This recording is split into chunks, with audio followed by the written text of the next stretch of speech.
The 2023 Rattlesnake Disappearances by Theo Plesha. Maybe I should try to clarify this title.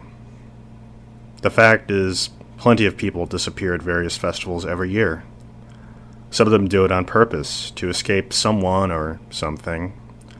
Others literally disappear and escape a version of themselves they dislike, that they came there to ditch. But some people literally disappear and never return. My story is about the latter. So, where do I start this? Right. My name's Alex. Let's leave it at that. It was about a week before Rattlesnake 2023, out in the Arizona desert. My 18-month relationship with a woman named Callie ended. And while you might think disappearing for a bit in the middle of nowhere for a music and arts festival would be the best thing to clear my head, I knew she was still going. So I sold my ticket out of a sense of grief and made a couple $100 extra off a coworker desperate to go. I figured I'd just stay around the city and live a little larger. More scotch, more takeout, for a bit to ease the pain and have my own music fest in my apartment each night before I blacked out. Then my former college roommate and all-around good friend Nick, we'll leave his name at that, gave me a call 3 days before Rattlesnake. He said he and his wife Stella, again, leaving it at that, were going along with our mutual friend Jill. Jill was recently dumped by her boyfriend, so they had an extra ticket and wanted to know if I wanted to go with them. I thought about the extra money I had. Came to the realization that the chances of actually running into Callie there were very, very small. Nick and Stella were great people, and I hadn't seen them since their wedding because of how far away they were. And finally, because Jill. I had kind of a thing for Jill. They were traveling by Amtrak, and I could take it from Chicago, meet them where they boarded in Kansas City, and then ride it all the way out to Arizona. I started the call telling them no. And in the end, I told them I'd pick up the rental car costs, and we were set.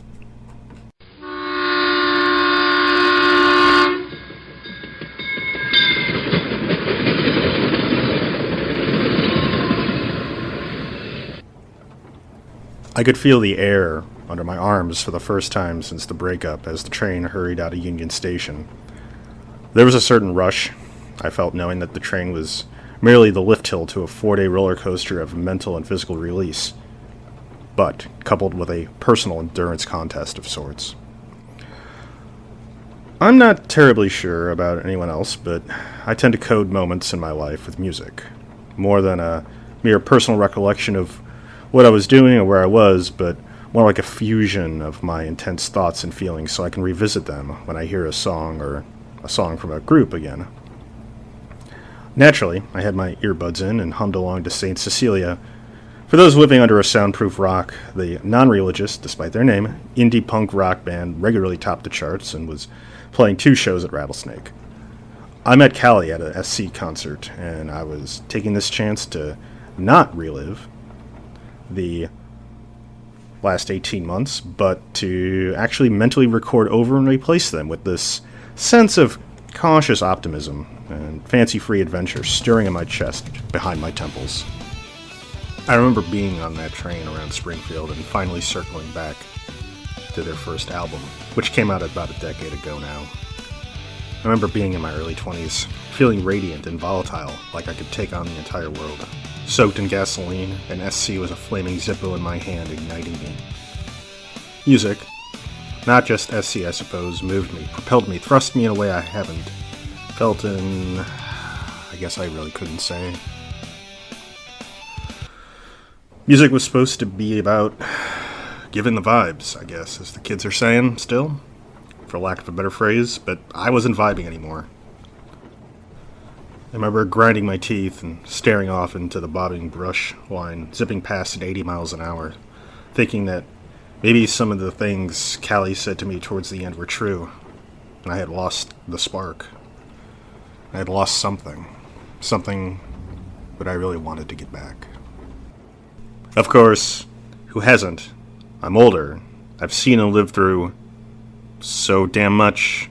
Terrorism, wars, coup attempt, pandemic, multiple economic crisis, The fact that I'm not making what I'm worth? And this real biting sense that every moment passing is going to be the last good one compared to what's coming. Maybe I was doing my best Principal Skinner meme rationalization as I questioned SC's last album from 2 years ago. No, it's the children, SC, Callie, the world, who are wrong. I guess I'm hanging in there, like a flag in a hurricane.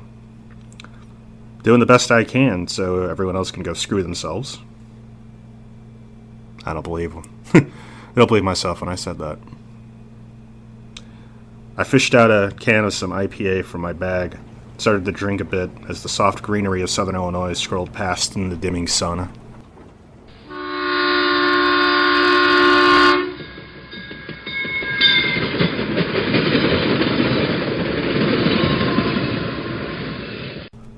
I fell asleep listening to my playlist on repeat and woke up in Kansas City. Good morning, I thought as new folks streamed on through the aisles, and before I knew it, I was face to face with Nick and Stella, moved there in my baggage from the empty 4-seat into the quad against the bulkhead. Nick was wearing his trademark well-groomed toothy grin, neon pink framed sunglasses in the dark, tie-dyed mesh athletic shorts, dressed down in a ratty oversized SC shirt, with their iconic faux totalitarian front crumbling before or reconstituting with the translucent force of their music in the shape of a vaguely starfish angel. A matter of perspective.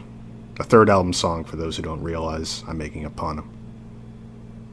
Anyway, Stella was antimatter to his matter, clad in black makeup accentuated by her otherwise washed emerald eyes, black tank top with costume leather straps with crisscrossing bandoliers filled with Pez dispensers, and heavy black bondage pants riddled with straps and rings.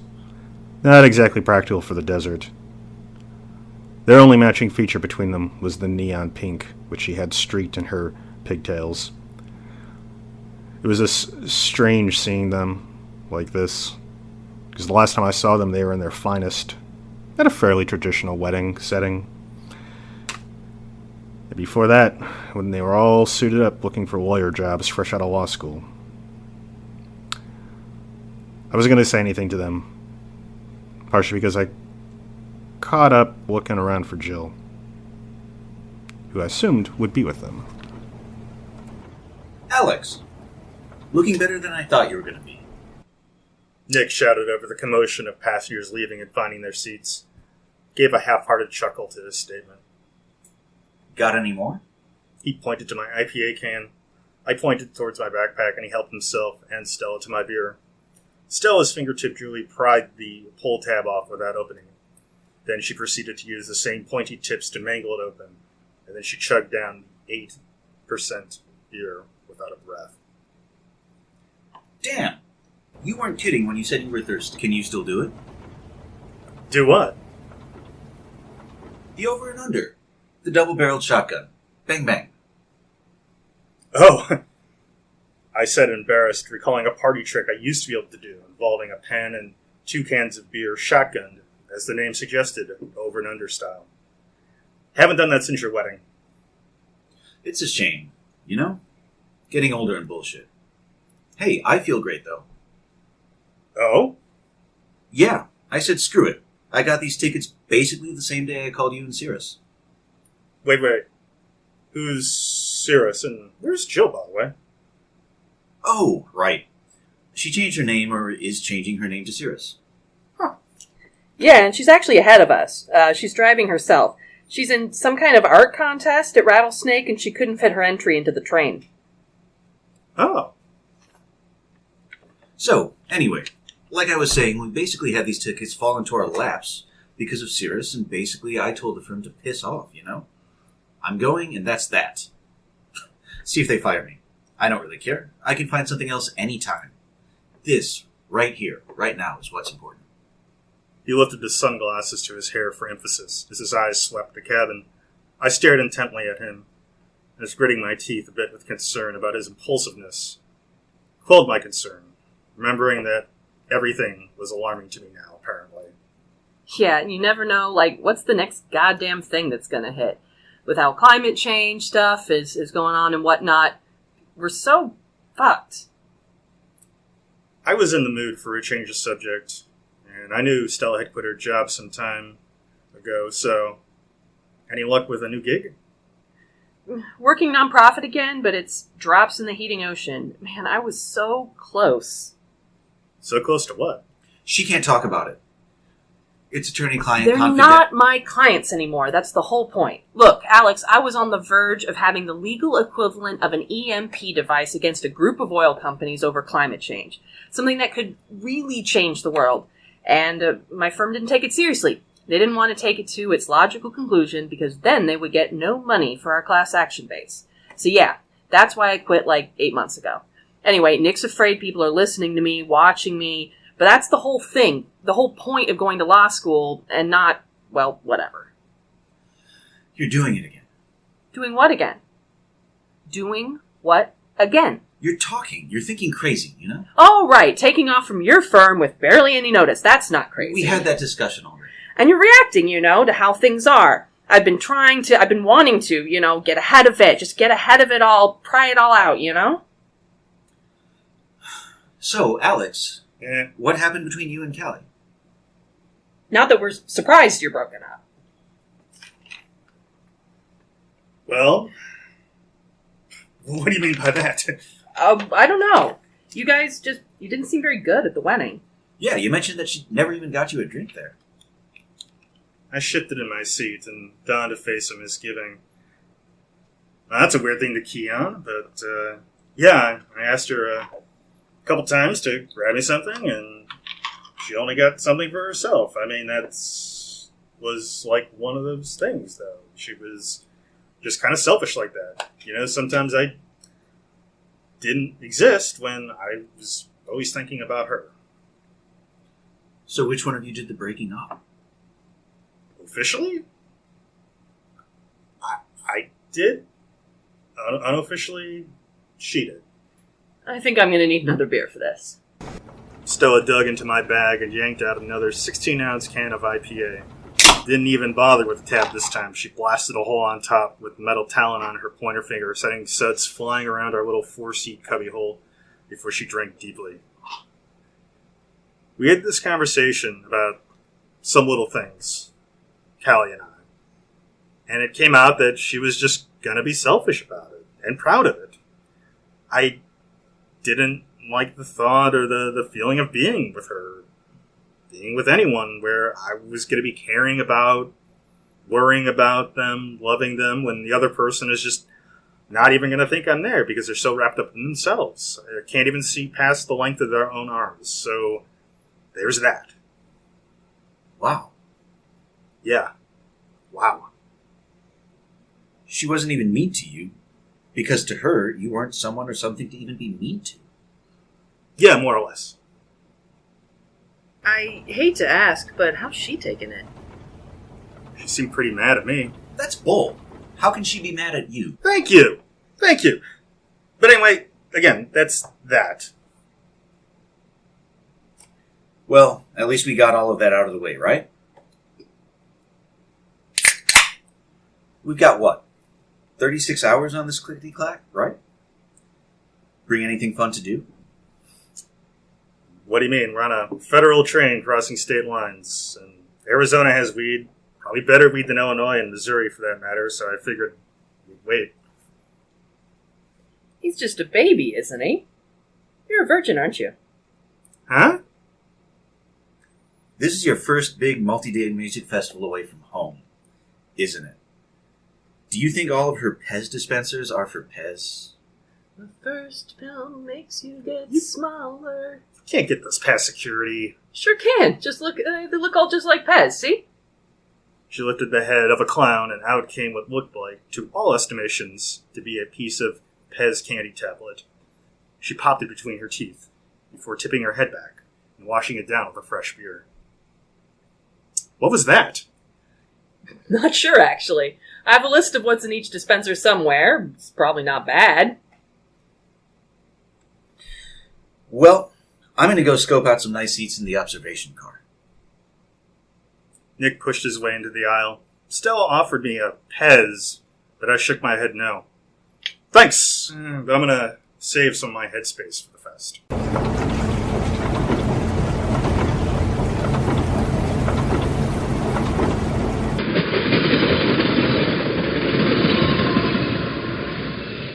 Stella shrugged before pulling a book out of her bag.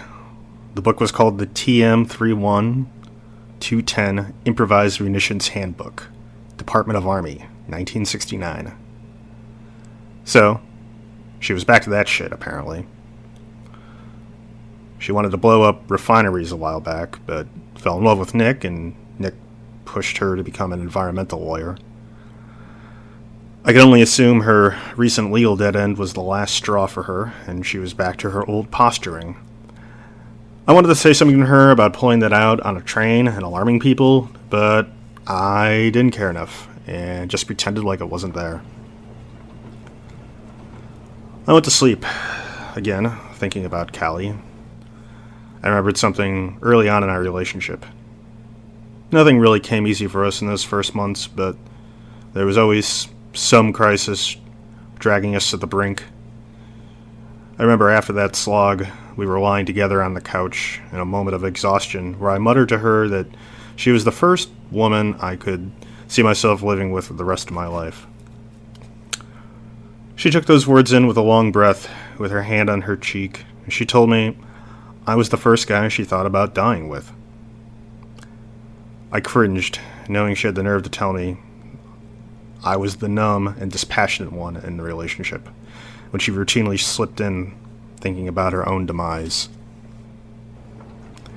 I watched Stella space out on the train reading her book, her face flashing moments of imaginary violent triumph of good over evil in her head.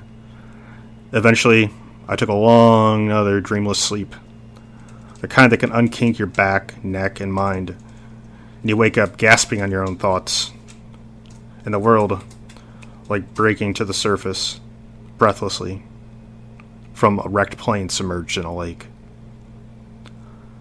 I checked my phone, and today was tomorrow, and the hot sun reflected off the beige and steel surfaces of the train.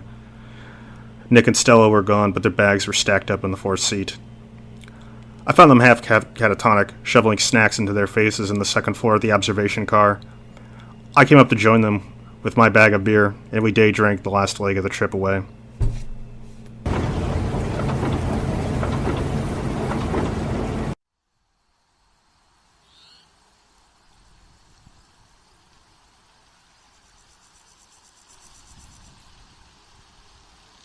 A hangover later, we got off the train in Maricopa at 10 or so. I immediately regretted coming, as the lingering desert heat at night immediately sapped me of my will. I patiently dealt with tired faces at the rental car place, and then we were off to the desert, with the air conditioning on full. We got there around midnight. It was a massive, glowing spectacle, like a burning meteor crater. You could see it from miles away, pulsating on the horizon as a beacon, the promised land, maybe a bug zapper or a neon siren. Stella and Nick had some kind of express tickets, so they handed us most of our gear and sent us the long way around to marked-off plots in the desert for camping. Stella confirmed Cirrus was already there and partially set up. The entire festival was one massive light-up whirlwind with amusement rides and massive electrically illuminated sculptures igniting the sky. Volleys of fireworks crackled over the waves of music, while a hum from surplus military generators in the distance seemed to permeate any otherwise silent moment. One troop of folks milled around, mostly nude, people resembling Mad Max extras, capped with an assortment of goggles, bandanas, and fashionable dust respirators,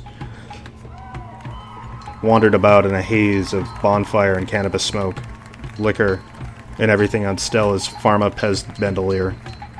Another group of people smeared in ultraviolet reactive paint, glow-in-the-dark tattoos, illuminated piercings, and body art, with glow-stick grills swam against the first group, elevating the contrast between the flow of folks here. A third group waded their way into the maelstrom, dressed as superheroes, dressed as palm predators, dressed as cryptids of lore in their own imagination. The entire lot was alive, in a state of radiant, unified dance, like a neon honeycomb bedazzled by glittered bumblebees. We were breathless and speechless as we hurried to our campsite, resigned to sleep in our car that night, because we were too eager to set camp. We were so enthralled. We did not want to miss a single moment mingling in this madcap menagerie. Hey, Cirrus! Stella yelled out the window as we pulled alongside her custom trailer, which read, "Be positive, not a prick," in glittery rainbow letters. Bright girl. Cirrus poked her shaved head out of the trailer and yelled back her nickname for Stella as Cirrus seemed to be securing her trailer with large padlocks. Cirrus stepped out in gold and green pipe spandex resembling the brightly colored golden poison dart frogs, and a set of fabric LED illuminated wings. Stella jumped out of the moving car into Cirrus's thin arms. Cirrus looked nothing like how I remembered her. I took a calmer means of egress from the parked vehicle and strolled up, admiring her figure, but befuddled by everything else about her. Who actually was this person? So what's the deal, girl? Are you vending? What you got in here? Oh, I love the stingray. Stella pointed to the silver glitter-edged stingray tattoo, which came up to her neck and sprawled across her back. I have art in here. And art I shall unleash upon the entire fest. In 2 days from now, during the Alien Drag Show and UFO Drag Race, and not before. Cirrus pulled out an event pamphlet with the art contest headliner in bold alien green neon lettering. Your best alien, cryptic, spirit, angel, or demon, and fly your own UFO for all to see. Hey, cool. You got a spot to set up in? You actually going to be able to get away from your little shop for the shows, or what's the deal? Cirrus's face seemed to perpetually rest in mild pain, but Stella's inquiries seemed to aggravate a nerve. Listen, look, honey, my bright girl. The first Mothman sculpture sitting on my dash was art. The second one and all of the prints of it, those, absolute garbage. All of my vibes are in the first one, okay? The other ones? 3D printer paperweights at best. That's not art. I'm not trying to sell art. I sell that and I'm lying. So no, I'm not vending. I'm creating and showing off. You want a paperweight? Go buy a paperweight website and buy Soulless Clone or whatever you like, but I'm not selling art here or otherwise. Okay? Okay? Whatever you say, flower girl. Cirrus grabbed a random Pez dispenser out of the elastic bands on Stella's chest and popped a pill in her mouth. Come on, baby. Let's go. Cirrus said, waving us on towards the main gate. Maybe I was just too caught up in all of that. I was repulsed by her own assessment of her work. I guess I always appreciated her work ethic and devotion to her product. Frankly, I own several of her paperweights, and yeah, I was weirdly defensive of Jill against Cirrus. And in that moment, I felt more alone, and my mind started to swim towards Callie.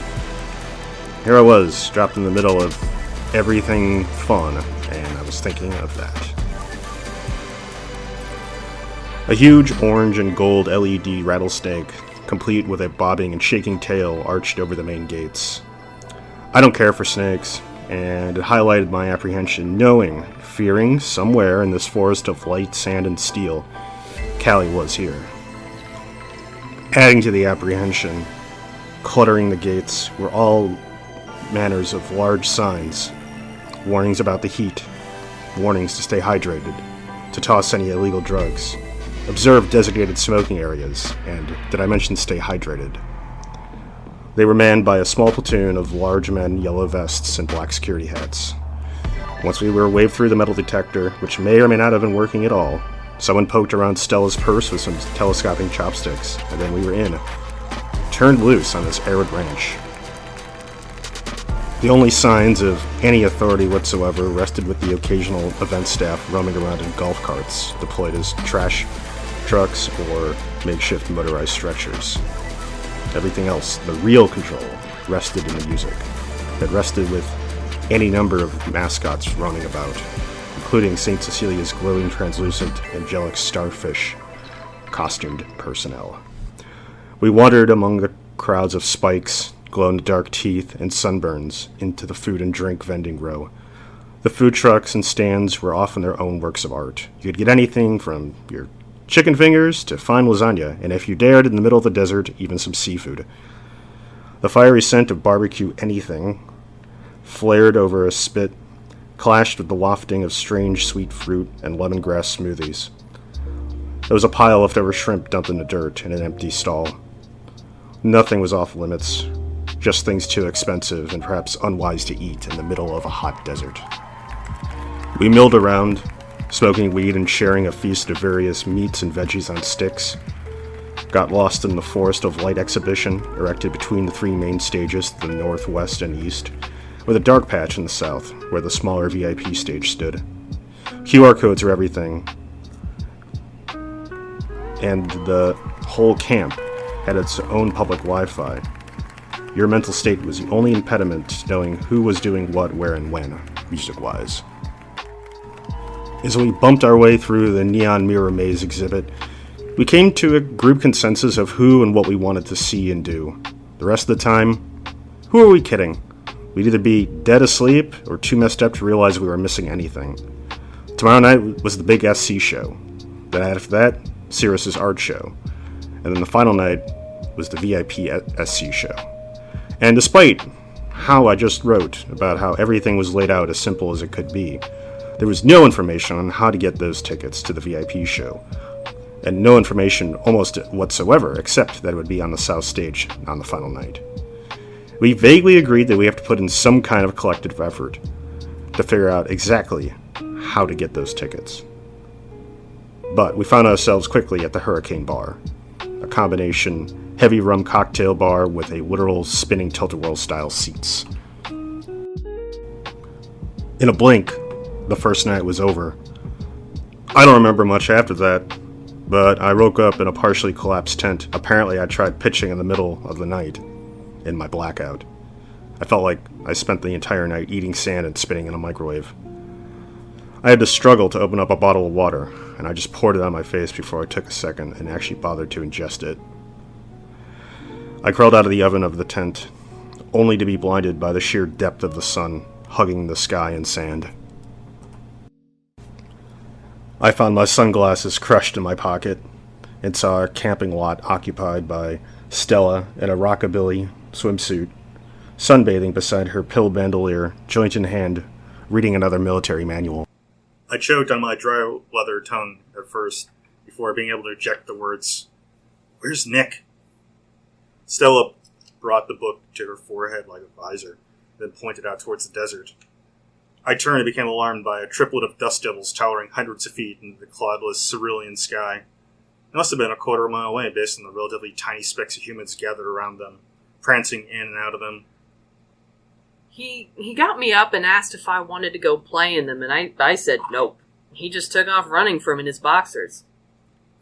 I felt really heavy, really terrible from last night. All of a sudden, then I had to sit down with my water. I'm surprised he can run. Stella nodded and went back to her book, and I fell asleep for a bit. I woke up a few hours later and found myself mumbling with Stella over some seltzer water, tequila, and granola bars. You ever think how incredibly screwed we are? Like, we got climate change, monkeypox, bird flu, Supreme Court, and resurgence of every possible social, economic, political cleavage possible, just when we need to move past all of it the most, and we find out how we're going to sustain ourselves in the future without going back to the Stone Age, one way or another. Like we had it. Like, we had it right there in the 90s. We had everything. And we cashed it all in to invade Iraq and double down. I could see her eyes rapidly dart back and forth behind her sunglasses. We're like in hospice right now as a species. Like, you get it, right? Like, you get it.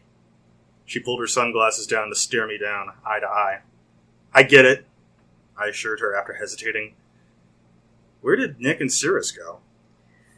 Cirrus is kind of pissed at me, and she went to go see a show. I don't know where Nick went. He hasn't been back since he was playing with those mini tornadoes. I've been kind of napping on and off.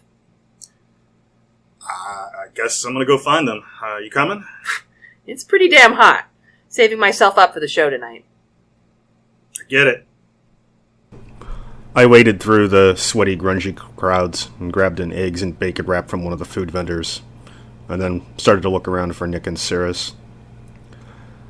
The scene was much less appealing and magical under the melting sun.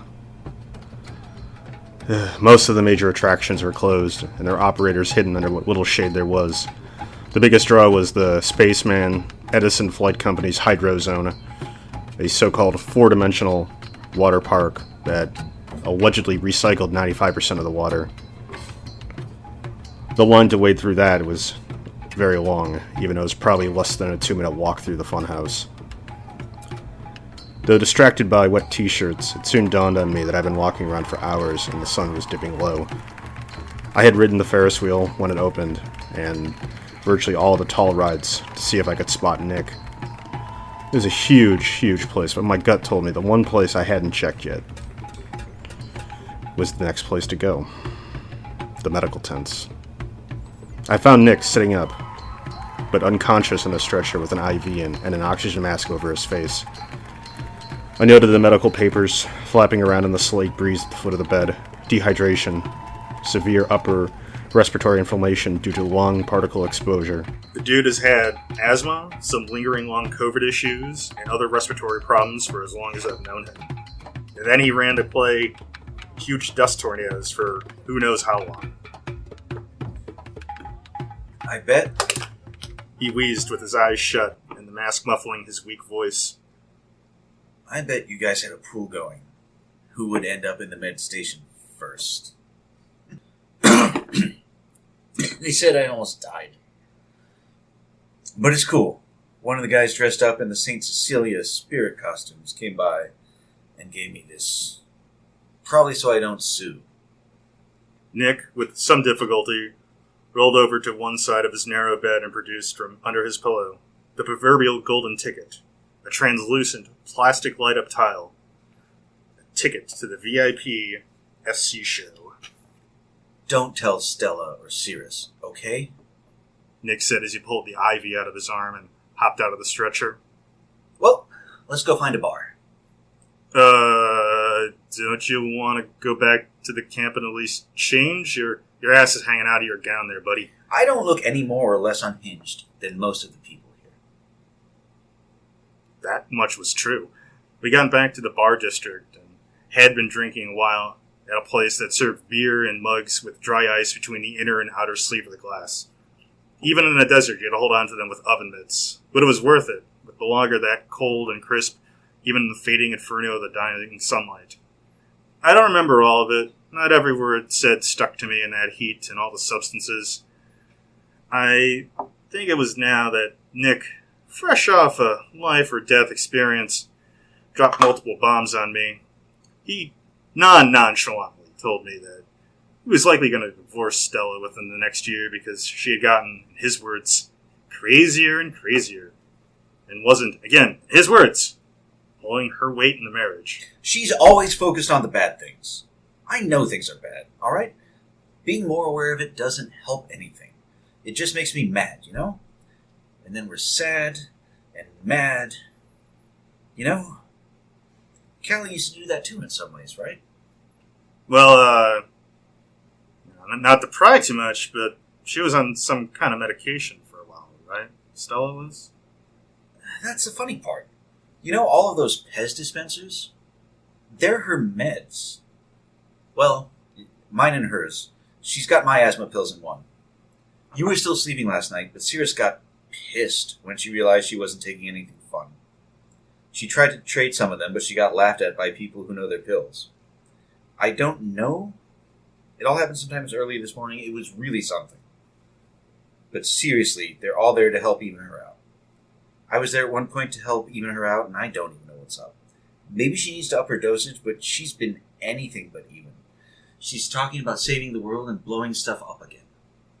He trailed off as he kept admiring the smoothness of the VIP ticket, but he was careful to not expose it to anyone except me. So, how about Cirrus or Jill, right? She took a swan dive off the board into an empty pool. Nick said, slamming down his empty mug. Jesus Christ. How do people you know so well just fall apart like that? You're the only person I know, besides myself, that can take these hits and keep being you.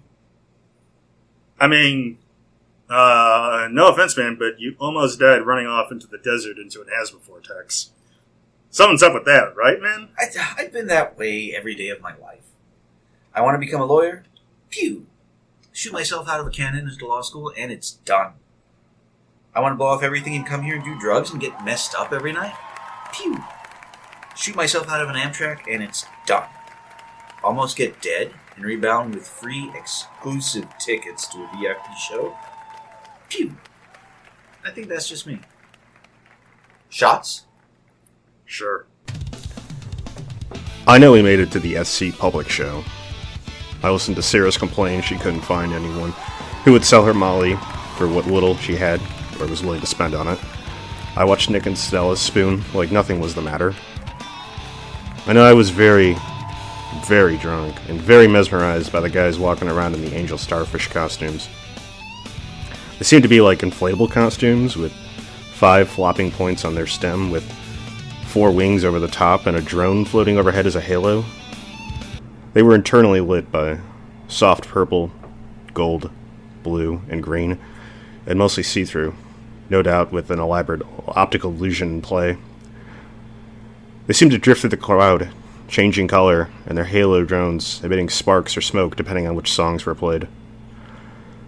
It was honestly the most interesting thing about that concert, as SC kind of came out dogging it with a bad set list to boot. They seemed to be going through the motions, missing the passion, the energy, even their most heartbreaking songs are known for. Everyone's makeup was sweated off, glow sticks were drying, the air thinning with a chilly nighttime front. Everyone was sickly smelling like hot garbage and wet dog. I know I kept drinking and smoking. There was some part of the night we sat around with strangers in a hookah. Most of the convo was about the underwhelming SC show. At some point, Nick, in all of his impulsiveness, whipped out that purple ticket and showed it off.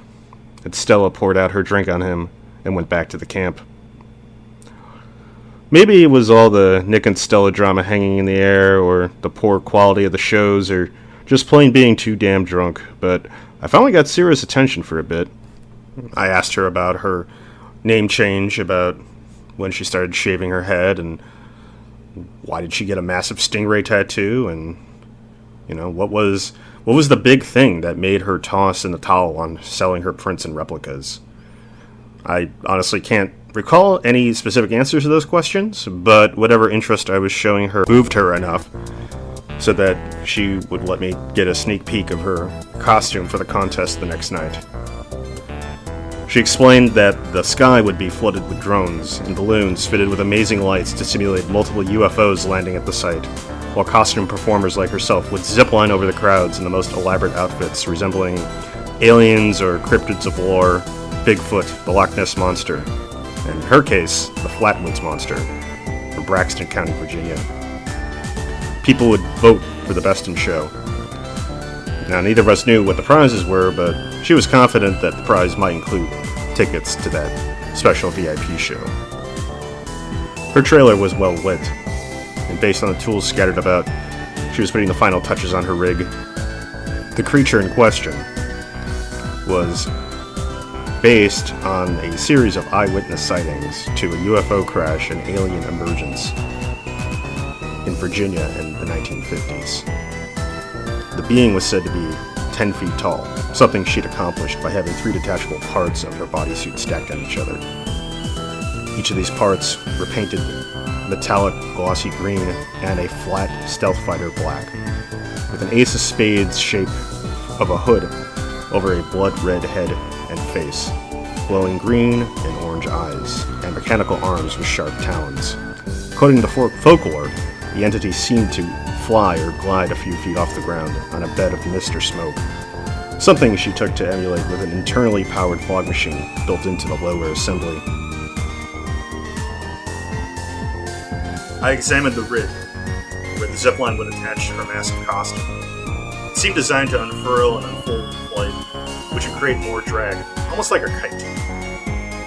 I do not claim to be an engineer, but the rig looked unsuited for the combination of the drag and her petite.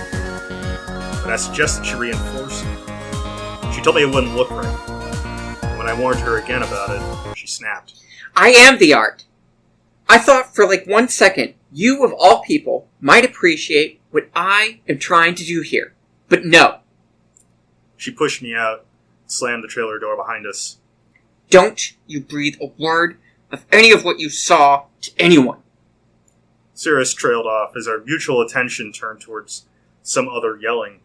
We watched as Stella and Nick struggled over a bottle of something before Nick finally gained control over it and tossed it deep into the desert where it exploded into a fireball, splashing flames over the sand.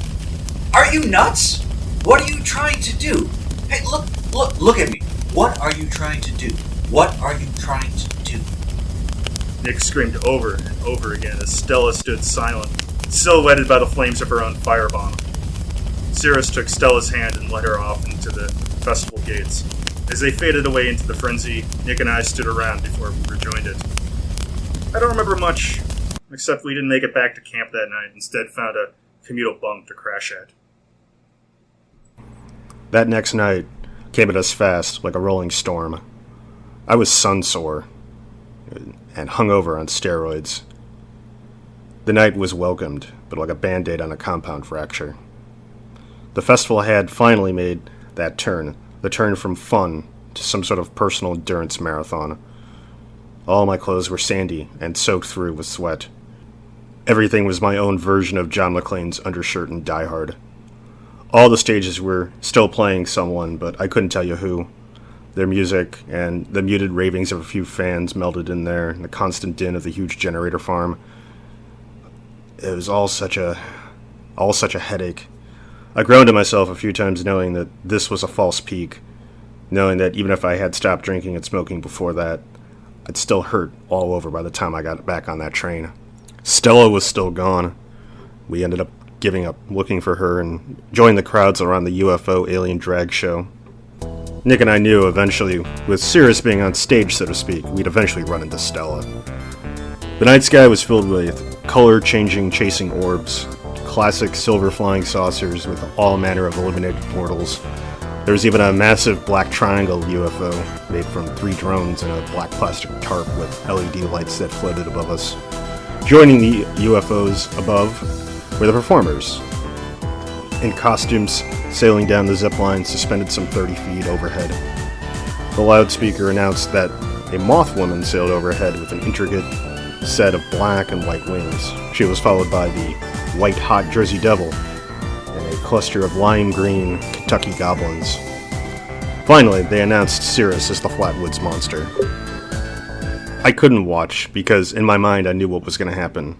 And what happened was, she pulled the ripcord on the extensions, and when she was fully unfurled at the end of the zip, her costume flew apart. She separated from the top part of her rig, smashed into the side of the tower, and plummeted the full 25 feet to the ground. The crowd gasped and held their breath as Nick and I seized upon a moment of shock to push through the onlookers towards the tower. As the crowds got denser, we saw the flashing lights of a stretcher cart approach from the far side. "That's why we have safety mats, folks. Next contestant is Yeti to get this party really started." The announcer broke the tension as the crowd shifted back to the show. It took us a while, but eventually we made our way to the medical tent and found Cirrus. She had a black eye and felt sore, but amazingly, she was otherwise okay. She preemptively told me to shut up, while she bragged about almost dying because she fell about a foot from the edge of the fall cushions. She then showed off her brand new, shimmering purple ticket to the SC VIP show.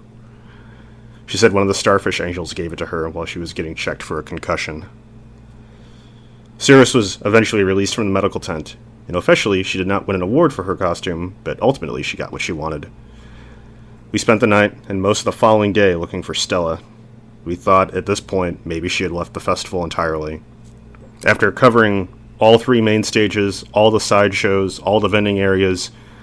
We eventually circled back to the medical tent, where we found her getting discharged after overdosing on her various medications. In her possession was her very own SC VIP ticket. Well, this is awkward, I said aloud, realizing I was literally the odd man out. Look at it this way, man. You're going to be able to help us. You can get us ready to leave in the morning. Nick said as the 3 of them departed my side towards the south stage. The feeling I had then was the same feeling of being snuffed out I felt every year as a kid on the last night of the county fair. The peak of the summer hit. The corn dog stand was closed. The sun was setting. And I'd be back in school inside of a week. I felt low. I felt terrible. The flop of the earlier show made going to this one even more important for me. I wanted to say something to them, but who was I to get in the way of their big win? I had no way to get a ticket. Every way my companions came about them was basically a bribe post a near-death experience. I felt like going to this intimate show was the only way to compete this wilting experience. I just needed to feel that feeling again. That's why I was here to begin with, and yet I haven't felt it yet. I wandered around, refusing to simply go back to the camp and start packing for tomorrow, while there was still, hopefully, something fun to do still. I wandered around the entrance to the south stage. It was recessed into a small rocky hill rise in the desert, almost like a cave. The entrance was far from the actual stage, and there seemed to be no way to avoid being seen by the costumed Starfish Angel staff checking tickets and guarding the way. The pull of the crowd yanked me away from the impossibility of sneaking in, and I started heading towards a medium-sized substage on the west end. There was some kind of talent show in progress, people performing tricks with lighters, cigarettes, opening beer bottles and cans with various unconventional methods and body parts. I had an idea, and I ran to the nearest beer tent, where I bought 2 tall boys and requested they not be opened. And then I stole the pen I signed the receipts with. There was no line in the closing minutes of the talent show, so I was ushered on stage with my pen and beer cans. This was my moment to shine. Over and under time. As I raised the cans to my face, something in the crowd caught my attention. I scanned deeply, then froze as my eyes met Callie's sapphires. She started clapping for me, as did some of the rest of the crowd as I clutched the 2 beer cans over and under and raised the empty pen. Just the point and body, with the ink cap removed over my head. I couldn't look away from her, and I lost my focus. My hand cramped and slipped on the perspiring cans before I could strike and complete the trick. They fell to the metal stage and cracked open, showering my shins in overpriced beer. The crowd erupted in a series of loud laughs and boos, and I found myself slinking away behind the curtain and down the stairs. Callie, her fire-red ratty dreads, her crystal-studded hemp and jeans, her pentagram medallion, and all, stood in front of me as I tried to hand-wave away my utter humiliation and focus on what I would say to her. The first thing she said was, "I missed you." Then she wrapped her arms around me, and then her lips hugged mine. So many thoughts flooded my head as everything seemed to go from bad to worse. "I'm glad you came. I'm glad I found you. I've been following you for a minute after I saw Nick and Stella and that other person dump you." "Callie, look." "No, you look. I did and said some bad things in a relationship, and I took your love for me, and I just used it up. Now, I'm not sure how you feel about us, really, right now at least. This could mean nothing or everything, but I just want to do something for you." Something about her voice was soothing my sorrows. There was something about her hair that reminded me of perpetual sunrise. I had bright memories of waking up next to her, even on gloomy winter mornings. Thin gray light over her hair like a prism, bouncing brilliant beams warming my face and body. Callie pulled out 2 VIP tickets from her coveralls. "Come on, I want to see this show with you, and with Nick and Stella." I couldn't say no, even though definitely part of me just wanted to walk away. It was almost dark, and the concert was supposed to start up soon, so we briskly walked to the stage gate with our tickets and got in. Callie and I were separated for a moment as we walked through an elaborate winding set piece from one of their music videos. They were professional works of distorting optical illusions, bending light and space and perception.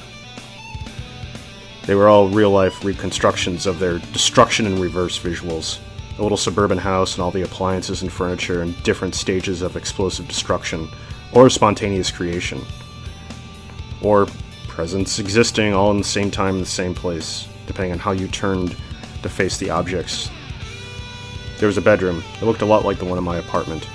I turned my head from side to side as I walked through and watched the bed catch fire, burn away, and then the fire restored again and again.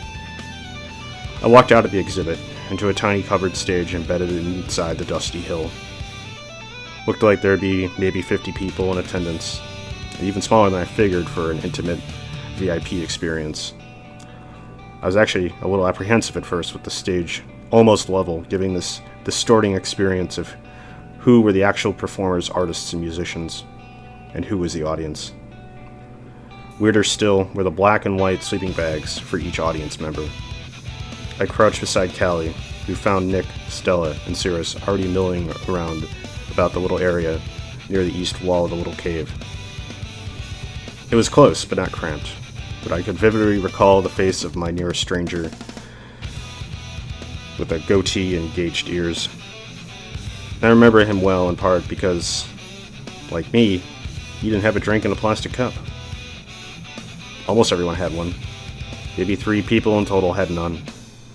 Callie, keeping with her tradition, didn't think to grab me a drink as we wandered through the open set art and bar. I considered going back for a drink, but then the band came out, all ready to play. They were soaked in pastel spotlights and clothing reminiscent of the 3D optical illusions present in their exhibition home. They started playing. I was quickly overtaken by their fury and intensity of sound and light, as if they became one and spread like wildfire. I don't remember anything after about the show. The music, the fire in my ears and heart and brain finally all smoldered out. Before I knew it, I could hear the clicking of the rail car I was in over the tracks, and the slow din of light conversation centered me in my seat, besides my belongings, but with no trace of any of my friends. A deep chill set in over me from the train AC. I felt like I was in the midst of a 2 or 3 day hangover. I checked my GPS on my phone, and I was well west of any of our stops. I couldn't remember driving to the station, returning the car, nor picking up the camp, but I looked and found all my gear and clothes and a receipt from the rental car company. I could not find any photos or video from the small show, nor anything past Cirrus falling down the zipline. I checked every car. I checked every bathroom on the train before I started to call them from the vestibule in a complete panic. Nick, Stella, Cirrus, and Callie's phones were all disconnected. The train was coming up to a stop in Denver, and I was seriously considering getting off, renting a car, and retracing my steps when the guy next to me from the show appeared on his phone in the vestibule with me. We exchanged stories about the show, and they were nearly identical. Neither of us could remember what happened. Neither of his friends made it out, or they were impossible to contact. We watched tons of footage of Rattlesnake posted to TikTok, YouTube, and Instagram, but none had any footage from that VIP show.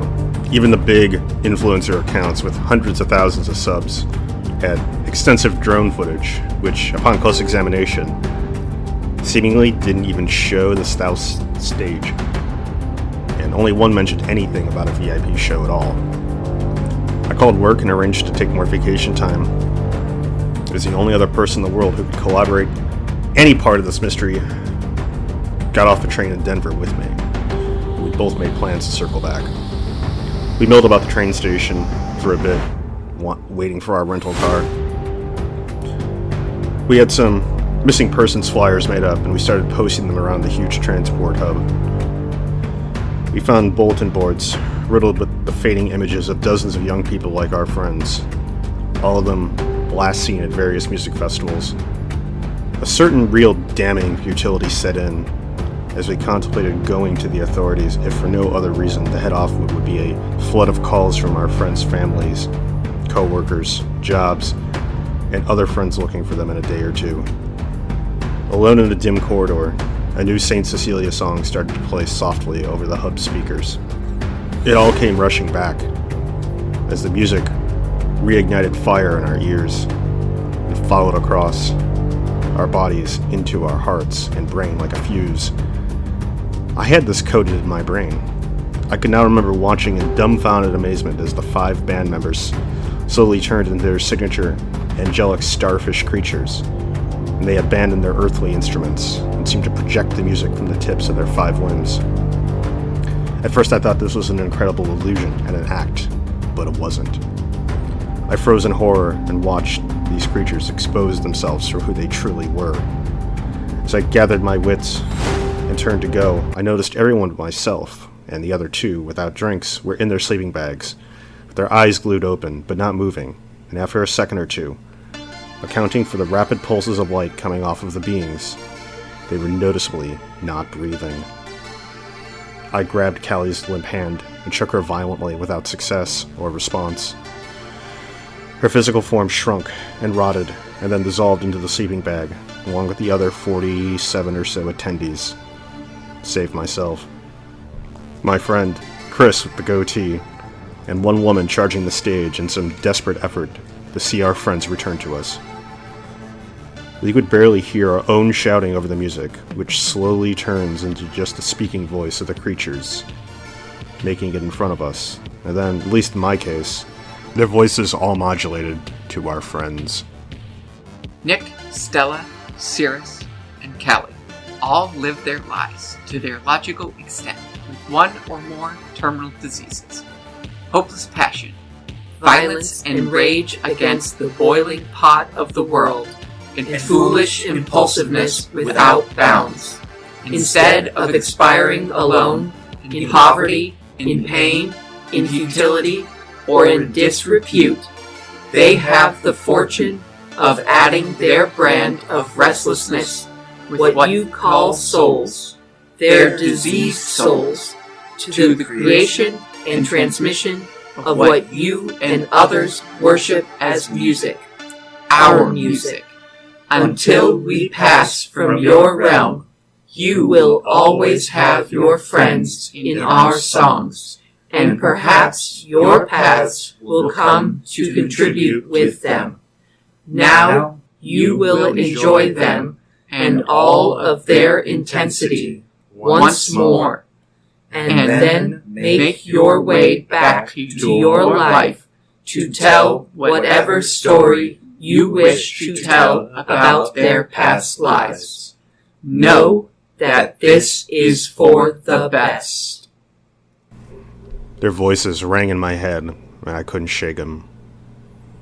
I looked to the left and the right as I pressed on that stage and saw the translucent, transcendent, glowing figures reminiscent of the dead line up and file into the massive speakers on the stage and turn into multicolored sparks flowing through the tips of the entities ahead of me.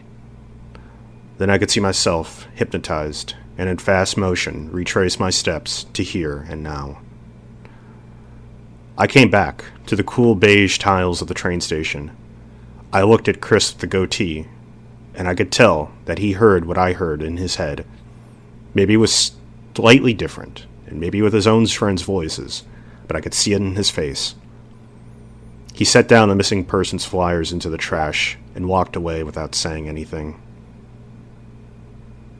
Callie talked frequently about dying. She would talk about she would be too old to work and too poor to retire in any dignified way, even if we got married. It didn't really occur to me until that moment how she might have come across those 2 tickets, and whether or not she really intended to die with me there. That was St. Cecilia's hit new single, A burning rose for Alex on Denver's alt-rock station. Up next. The DJ's voice trailed off in my head. I got a hotel room and started to write this up, in case anyone cares where we all went. It's only a couple days until SC comes to Red Rocks in Morrison, Colorado. I'll be there, Callie. I'll be there.